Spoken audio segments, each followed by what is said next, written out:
안녕하세요. 저는 25살 새내기 초등교사입니다.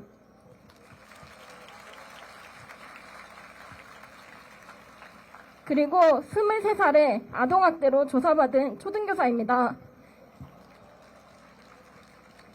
19일 수요일 저녁 서희초 선생님의 부고를 듣고 전 말로 설명하기 어려운 괴로움과 상실감, 우울감에 사로잡혔습니다. 저와 같은 나이이기에 겪은 일이 너무 비슷하기에 그동안 숨어있던 제 스스로가 부끄러워 견딜 수 없었습니다. 다음날 인디스쿨에 올린 제 글에 1,700분이 넘는 선생님께서 공감해 주시고 200분이 넘는 선생님들께서 응원의 댓글을 주셨습니다. 선생님들 덕분에 저는 이 자리에서 제 목소리를 내려 합니다. 많은 분들께서 들어주시면 감사하겠습니다. 돌아가신 선생님께 이 편지를 바칩니다.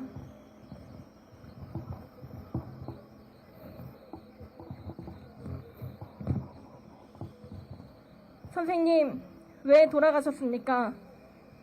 이리 어린 선생님께서 왜 돌아가셔야 했습니까? 어린 날 수없이 꿈꿔왔을 교사로서의 행복한 순간들을 펼치지 못하고 그것을 펼쳐야 할 작은 공간에서 선생님께서 돌아가셨습니다. 어제서야 뉴스를 보고 접한 선생님의 소식에 하루 종일 눈물이 흐릅니다. 선생님을 생전에 뵌 것도 아니고 알지 못하지만 가슴이 찢어지는 것만 같습니다. 선생님, 죄송합니다. 제가 선생님을 돌아가시겠습니다. 비겁하고 용기 없는 제가 선생님께서 잡으실 손이 없게 만들었습니다. 선생님, 저는 25살 초등교사입니다. 선생님과 나이가 같습니다. 저는 23살에 아동학대로 조사받은 초등교사입니다. 제가 겪었던 2021년의 그 일은 평생 잊지 못할 것 같습니다. 저는 임용에 합격을 하고 발령을 기다리며 기간제 교사를 하고 있었습니다. 기간제 교사를 A학교에서 하다가 계약 기간이 끝나갈 즈음이었습니다. 교감 선생님께서 저에게 B학교 기간제 자리를 소개시켜 주셨습니다. 그때 그 자리를 응했으면 안 됐습니다. B학교의 교감 선생님이 저를 처음 봤을 때의 흔들리는 눈빛을 그때의 저는 너무 어려 알아차리지 못했습니다. 저를 처음 보고 이렇게 말씀하셨습니다. 애들이 너무 좋아요. 그런데 애들이 이전 담임 선생님을 많이 좋아했어서 선생님께서 조금 힘드실 수 있어요. 분명히 기억납니다. 조금 힘드실 수 있어요를 말하면서 흔들리던 그 눈빛, 3년 동안 한 번도 잊은 적 없습니다. 이제 막 꿈에 부풀어 교사가 되었던 저는 아이들에게 많이 사랑을 주어 그 문제를 해결하려고 했습니다.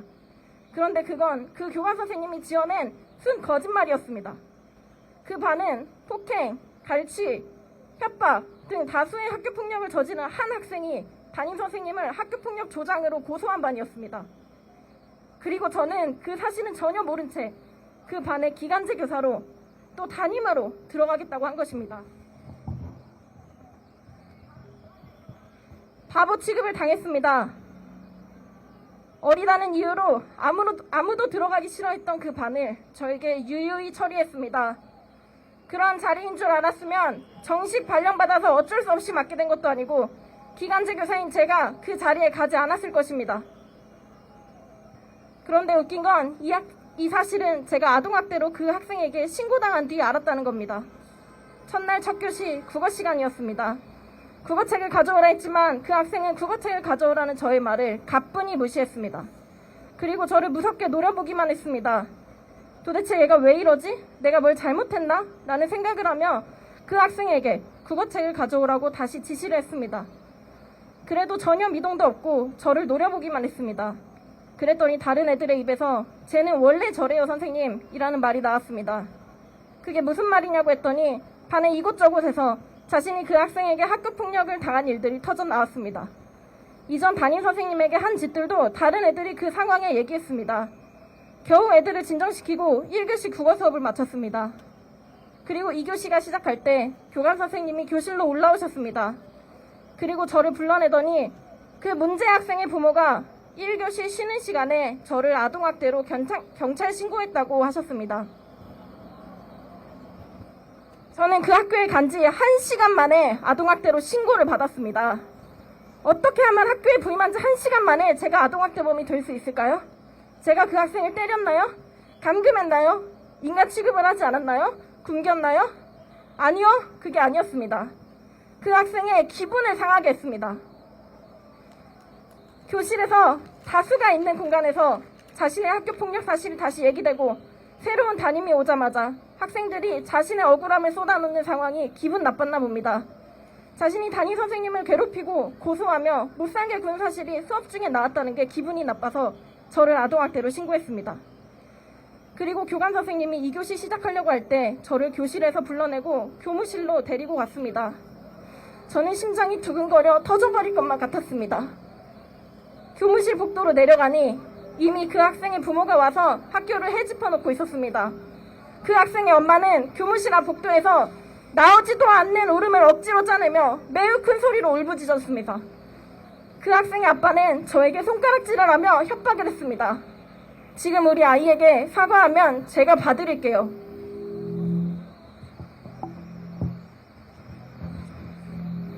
그 어이가 없는 말이 제 말문을 막았습니다. 그리고 경찰이 왔습니다. 제 인적사항을 물어보고 학교에서 조사를 했습니다. 범죄자 취급을 받으면서 조사를 당했습니다. 조사가 끝난 후 교감 선생님은 저에게 기간제 교사 계약을 해지해야겠다고 했습니다. 조사가 끝난 후 교장 선생님은 제가 있는 자리에서 이제 학교는 제 사건에서 발 빼자고 했습니다. 어차피 제가 잘못 안 했으면 무혐의 나올 거 아니냐. 그 학부모가 법을 아주 잘하는 사람들이다. 이라면서요. 저는 분명히 기억하고 있고 살아있는 제가 증인이고 그 비겁한 사람들이 뭐라 변명하든 하늘이 알고 있습니다. 그들은 그렇게 저를 죽였습니다.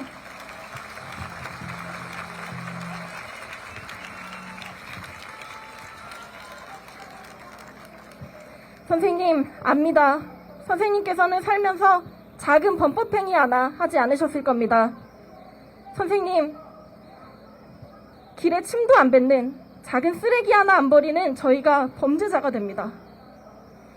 난생 처음 간 경찰청 조사실. 함께 동행했던 저의 어머니는 혹여나 문제가 생길까 싶어 경찰들에게 고개를 조아리며 잘 부탁한다고 말씀하셨습니다. 그리고 3개월간 아동보호 전문기관, 경찰청, 검찰까지 가서 최종 혐의 없음을 받기까지 그 기간은 매 순간 지옥이었습니다.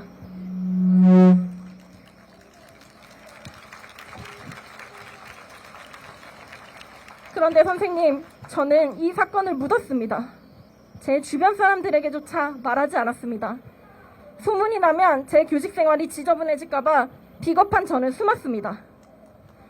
그리고 재작년 저의 대학 선배가 학부모의 무고성 아동학대 주장과 교장, 교감의 아동학대 신고로 자택에서 스스로 생을 마감하셨습니다. 자택에서 돌아가셔서 순직 처리조차 못 받았습니다. 그리고도 많은 일이 있고 난 후 지금 선생님께서 돌아가셨습니다. 그런 불합리한 일을 겪었을 때 제가 언론화했다면, 적극 대응했다면 선생님께서 도움이 필요하실 때 잡으실 손이 더 많지 않았을까요? 제가 선생님을 돌아가시게 했습니다. 비겁한 저는 혐의 없음을 보자마자 그 일을 덮었습니다. 비슷한 일을 겪을 선생님들과 이미 겪으신 선생님들의 아픔을 모르는 척했습니다. 그래서 선생님께서 돌아가셨다는 뉴스를 봤을 때 저는 너무 마음이 아팠습니다. 저와 같은 나이, 학부모의 같은 민원, 같은 관리자들의 보신주의적 행태가 선생님을 많은 날 괴롭히고 옥죄었을 것을 생각하니 분노의 눈물이 차오릅니다.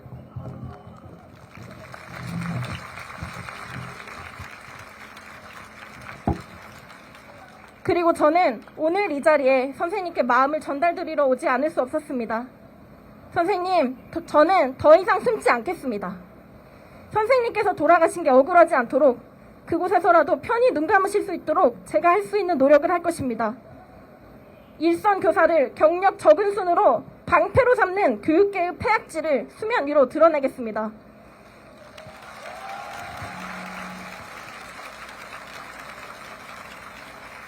교사를 괴롭히는 수단으로 전락해버린 아동학대, 정서적 학대가 수많은 교사들을 어떻게 고통받게 했는지 드러내고 악용되는 이 상황을 가만히 보고만 있지 않겠습니다.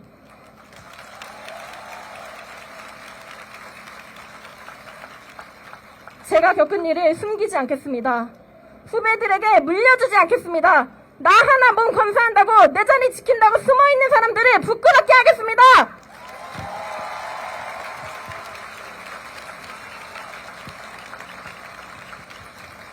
죄송합니다, 선생님. 선생님께서는 꿈을 펼치실 공간에서 돌아가셨습니다.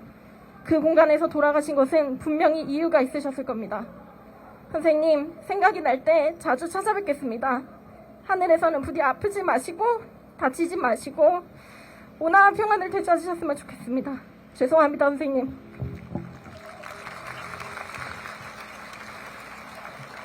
더불어 제가 이 자리에서 꼭 말씀드리고 싶은 것이 있습니다. 교사에게는 학생 지도에 책임이 있습니다. 하지만 지금 선생님들은 학생 지도에 권리가 없습니다. 책임과 권리는 함께 발전해야 합니다. 한쪽이 무너지면 그 공동체는 망가집니다. 교권이 무너지면 교사가 무너집니다. 교사가 무너지면 교실도 무너집니다. 학부모님들, 국민 여러분, 우리 아이들은 붕괴된 교실에 다니고 있습니다. 교사가 제대로 된 교육을 할 수 있도록 제도로서 교권을 보장해 주십시오. 안전한 학교를 위해 악성 민원인들은 강력하게 처벌할 수 있는 법적 근거를 마련해 주십시오.